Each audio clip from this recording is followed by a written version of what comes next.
Hi, welcome to Word Insight. God is good. Today, I just want to discuss a little bit about the prodigal son, but not really the prodigal son. And yes, our topic today will be based or centered. Our discussion today will be centered around the prodigal son's brother. You understand? His brother, the other brother. So, and our Bible reading is from Luke chapter 15. But I want us to start from verse 25 to the end. Let's just quickly do the reading. Now his elder son was in the field, and as he came and drew near to the house, he heard music and dancing, and he called one of the servants and asked what these things meant. And he said unto him, Thy brother is come, and thy father hath killed the fatted calf, because he hath received him safe and sound. And he was angry, and would not go in. Therefore came his father out, and entreated him.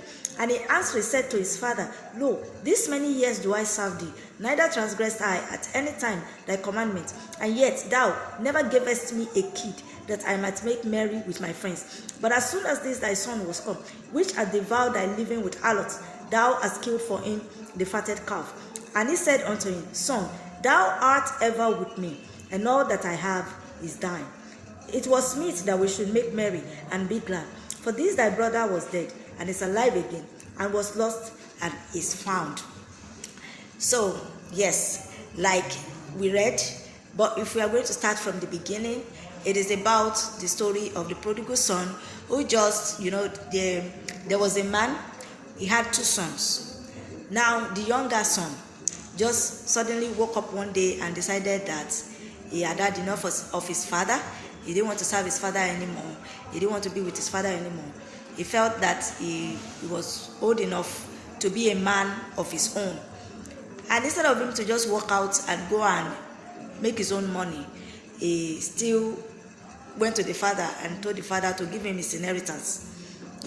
So he walked up to the father and demanded that his father should share the inheritance into two and give him his own share. And the father actually consented to his request. So he divided the inheritance into two and he gave him one portion. And then the guy just went away and frolicked around and wasted all the substance and just, lived a life of debauchery and then he got to a certain he got to a time that there was famine, and the guy realized that he had wasted all the substance, and he now said, okay, fine, there's no more money. He came to realization that he doesn't have money anymore, so he now decided to go and look for a job.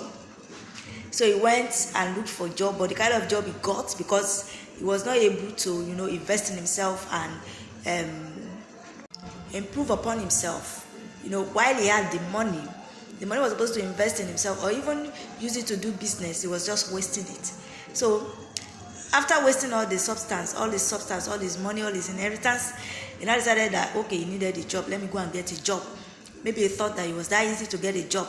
But then he got to where to get jobs, and it dawned on him that he did not have the right qualification. So he had to take little odd jobs to get by, And then one day, as he was doing all those jobs, for him, a rich man's child, to be working in a pigsty, taking care of the pigs. And then he realized that even the money he was earning was not even enough for him to get fed. And then on top of that, famine came too. And the famine came and realized that the money was not even going to feed him. The money was earning was not going to feed him. So he started living off of the remains of the pigs. That's how terrible he had it. And then he was living that way for some time. Then it now dawned on him that, come, what am I doing here? My father is rich. My father is wealthy. And here I am suffering. Let me just go back to my father and just beg him. I know that I have wasted my inheritance, but fine, just employ me in your house. He knows that even the servants in his father were living high, were doing well compared to his own state. And then he now decided that he was going to go back to the father. So he went back to the father I'm sure most of us know the story. Went back to the father, and the father, having spotted him from afar, ran to him, kissed him, and the guy was surprised because he was expecting the father to condemn him and to reprimand him, to talk down on him and all that. But instead, the father took him into his embrace and welcomed him back home. And the father even declared party because he was that happy that his son had found his way back home. And then he was accepted back into the fold. And the elder brother, who had been working and doing a lot of job for the father, as a matter of fact, the guy was actually coming from work, from taking care of his father's business. And then he got home, and then he was surprised that there was party going on. And he asked one of the servants, what is going on? The servant explained to him that your brother has come back home. This is why your father is declaring a party. And the brother felt really bad. And he was like, So my father could still accept this guy back after all he had done to him? How could he do such a thing to me? And then he even took out of all the work that I have done. He took out of it and is now taking care, using it to do party for that nonsense person, that idiot. You understand?